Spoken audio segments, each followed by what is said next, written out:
बिस्मिल्लाहिर्रहमानिर्रहीम, इय्याका नअबुदु व इय्याका नस्तईन। अल्लाह तेरी ही इबादत करते हैं और तुझी से मदद मांगते हैं। नाज़रीन, इमरान खान की आज बात करेंगे। तहरीक अगले मरले में दाखिल, दूसरा कागजात नामजदगी मंजूर बड़ी तादाद में होना शुरू हो गए। तीसरा, अमरीकी महकमा खारजा की जो है वो द इकोनॉमिस्ट में जो मजमून छपा है इमरान खान का, अमरीकी महकमा खारजा पर सवालात की बौछार और सवालिया निशान खड़े हो गए। लेकिन सबसे पहले बात करेंगे हम कि इमरान खान की जो तहरीक अगले मरले में दाखिल हुई है वो कैसे दाखिल हो गई है, इस पर बात करते हैं। क्योंकि हालात बदल रहे हैं हर हवाले से, हर सिस्टम में हर जगह पर अच्छे लोग भी मौजूद हैं। ये कभी भी नहीं होता कि चंद एक लोग होते हैं जो उसको ऊपर बैठे ताकत के ज़रिए कवर कर रहे होते हैं, लेकिन ऐसा नहीं हो सकता कि तमाम लोग ही वहाँ पर जो हैं वो करप्ट हों या बुरे हों या मुल्क को नुकसान पहुंचाने का सोच रहे हैं। ये चंद एक लोग होते हैं जिनकी वजह से ये इंतशार पैदा होता है। इसलिए आप देखेंगे कागजात नामजदगी जो है बड़ी तादाद में मंजूर हो रहे हैं। उसकी वजह ये है कि भोंडे किस्म के इल्ज़ामात लगाए गए, कागजी कार्रवाई होती है, उसमें आपने ये नहीं जमा कराया, आपने वो नहीं कराया, आपको बिल ज़्यादा आया, इस तरह के। चूँकि स्पेशली तौर पर इसलिए इंतज़ामिया से ये लोग लिए गए थे कि इनकी मर्ज़ी के मुताबिक ये ऐसे कागजात मंजूर करें और अकेला भगोड़ा जीत जाए, लेकिन ये होने वाला नहीं है। अगर इलेक्शन होंगे तो ये इनको मुंह की खानी पड़ेगी, लेकिन आलमी मीडिया ने इस पर बहुत सारे सवालात खड़े किए हैं। आप देखें कि अब इलेक्शन कमीशन खुद हाई कोर्ट में जाना चाह रहा है। इलेक्शन कमीशन तहरीक इंसाफ के लोगों के मुकाबले में खुद फरीक बना हुआ है। आप हर हवाले से देख ले तो इन्हें इलेक्शन कमीशन इमरान खान पर फर्द जुर्म आयद, फलां हो गया इमरान खान जिम्मेदार। ये ऐसे बेशरम लोग हैं, अपना आईनी किरदार अदा नहीं करते और बाकायदा आज तो इनके अपने चैनल्स ने, अपना अखबारात ने लिखा है, बल्कि सुपर लीड्स लगाई हैं कि जनाब इमरान खान ने धमकियां दी हैं इलेक्शन कमीशन को कि तुम पर पर्चे होंगे। और भाई जब खिलाफे आइन काम करेंगे तो पर्चे भी होंगे, गद्दारी के मुकदमे ही होंगे ना।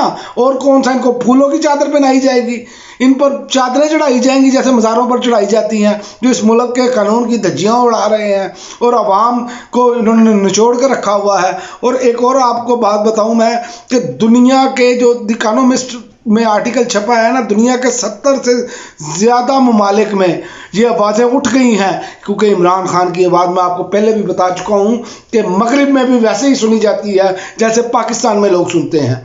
और इमरान खान ने अपनी ज़िंदगी का ज़्यादातर हिस्सा मगरिब में गुजारा है और मगरिब के लोग ये जानते हैं कि इमरान खान की शख्सियत कैसी है। वो बेईमान नहीं है, वो ईमानदार शख्सियत है और वो रूल ऑफ लॉ पे बिलीव करते हैं। इसीलिए इनको अपनी पड़ गई है, लेने के देने पड़ चुके हैं और जेल हुकाम तो सर पकड़ कर बैठे हैं कि ये आर्टिकल कैसे इमरान खान ने लिख दिया।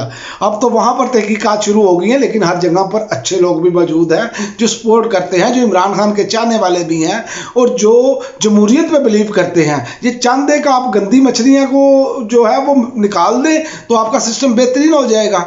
असल मकसद ही ये होता है कि चंद एक लोग होते हैं जो पूरे निज़ाम का जो है ना वो बेड़ा गर्क करते हैं। ऐसे ही जुडिशरी में भी ऐसे लोग मौजूद हैं जिन्होंने स्टैंड लिया हुआ है, वो गलत फैसले नहीं देना चाहते, ना वो दे रहे हैं।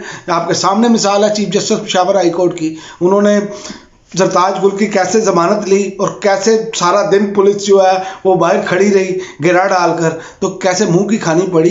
ये सारी चीज़ें आपको साबित करती है कि अल्लाह ताला ने हर जगह पर अच्छे लोग भी मौजूद हैं अल्लाह ताला के, और जो इस सिस्टम को बेहतर करने की कोशिश कर रहे हैं, और वो इसीलिए इमरान खान के साथ भी खड़े हैं। और आप देखें कि 70 से ज़्यादा ममालिक ने जो है वो लेवल प्लेइंग फील्ड और पाकिस्तान के इलेक्शन का मामला उठा दिया है और वहाँ पर ये गुफ्तगू जारी है। इंटरनेशनल मीडिया पर अब ये बात हो रही है और सबसे बड़ी बात ये है कि द इकोनॉमिस्ट कभी भी इतना हिट नहीं हुआ जितना वो ये आर्टिकल छापने की वजह से हिट हो चुका है। आप देखें कि द इकोनॉमिस्ट वो है कि जो लोगों से आर्टिकल लेता है बजाते खुद, वो खुद ब खुद नहीं छापते। तो उन्होंने आर्टिकल कैसे लिया और कैसे छापा, और देखे कि इमरान खान ने उसमें खूबसूरती से 15 निकात जो हैं वो सामने लाए, वो जो कुछ हुआ, वो जो कुछ हो रहा है और जो कुछ ये आगे करने जा रहे हैं। तो उस पर तो एक दुनिया में धूम मच चुकी है। और एक और मैं आपको बात बताऊं, अब नया आर्टिकल भी आएगा। اب بہت سارے لوگ کسی نہ کسی طریقے سے عمران خان سے کچھ چیزیں پوچھیں گے اور بلوائیں گے، کیونکہ عمران خان جس جگہ پر بھی چھپ رہا ہے، جو بھی عمران خان کے ساتھ جڑ رہا ہے وہ تو ہیرو بن رہا ہے، اور جو اگینسٹ عمران خان کے جا رہا ہے وہ بڑھ جا رہا ہے، جسے کہتے ہیں نا بڑھ گیا، وہ بڑھ گیا ہے۔ یہ ملکو نے بھی اپنے ایک انٹرویو میں کہا کہ انہوں نے کہا کہ جو عمران خان کے ساتھ جڑ گیا وہ تر گیا، جو عمران خان کے مخالف گیا وہ بڑھ گیا۔ تو یہ اسی طرح ہی ہو رہا ہے۔ یہ نشانیاں ہیں اللہ تعالیٰ کی کہ اللہ تعالیٰ جب کسی کو عزت دینا چاہے تو پوری دنیا مل کر بھی اسے ذلیل کرنا چاہے تو ذلیل نہیں کر سکتی۔ یہ میرے رب کا فیصلہ ہے، میرے رب کے قرآن کا فیصلہ ہے، اسے آپ جو مرضی کر لیں۔ یہ پتھر پر لکیر ہے، جب میرا رب کسی کی مدد کرنے کو آتا ہے تو پھر اس پہ کوئی دنیا کی طاقت جو ہے وہ اس کو نقصان نہیں پہنچا سکتی۔ اور ایک اور آپ کو بتاؤں بات، عمران خان یہ لڑائی جیت چکا ہے، عالمی میڈیا پر بھی جیت چکا ہے، پاکستانی عوام کے نزدیک بھی جیت چکا ہے۔ یہ تو صرف اب اعلان ہونا باقی ہے، باقی جو ہے وہ اب نیا پروپیگنڈا عمران خان کے خلاف لانچ کیا جائے گا کہ لوگوں کی توجہ اس طرف سے ہٹے، چونکہ انٹرنیشنل میڈیا پر اب دھوم مچ چکی ہے۔ لیکن میں آپ کو ایک اور بات بتاتا چلوں کہ جو امریکی محکمہ خارجہ سے سوالات کیے گئے اس میں ان کی زبان پھسل گئی۔ انہوں نے کہا جمہوری کریک ڈاؤن کی حمایت کرتے ہیں، یعنی کہ یہ جو چیزیں ہیں یہ اصل بات تھی وہ ان کے زبان پر آ گئی تھی، لیکن وہاں پر صحافیوں نے ظاہر ہے اب وہاں پر الیکشن ہونے جا رہے ہیں تو وہاں کی اپوزیشن بھی جو ہے وہ ہر چیز جو ہے نوٹ کرتی ہے، ان کو لینے کے دینے پڑ جائیں گے۔ لیکن بعد میں انہوں نے کہا ہم جمہوری قدروں کی یا اظہار ذاتی رائے پر یقین رکھتے ہیں۔ بعد میں انہوں نے اپنی بات کو جو ہے وہ چینج کیا، لیکن صحافیوں نے سوال کیا کہ لوگوں کو اغوا اور کاغذات چھیننے کی ویڈیوز تک موجود ہیں، آپ کیسے کہہ سکتے ہیں کہ پاکستان میں صاف اور شفاف انتخابات ہوں گے؟ سوالوں کی بوچھاڑ دی، انہوں نے کہا ویڈیوز موجود ہیں، ہر چیز کے ایویڈنس موجود ہیں، آپ کیسے کہہ سکتے ہیں؟ لیکن یہ امریکہ کا گناؤنا چہرہ، یہ امریکی اسٹیبلشمنٹ کا، انٹرنیشنل اسٹیبلشمنٹ کا، یہ ساری مغربی دنیا بھی دیکھ رہی ہے۔ اسی لیے اب مغربی دنیا کو اپنی پڑ گئی ہے، اور مغربی دنیا یہ چاہ رہی ہے کہ کسی نہ کسی طریقے سے یہ معاملات جو ہیں یہ ہم پر نہ آئیں۔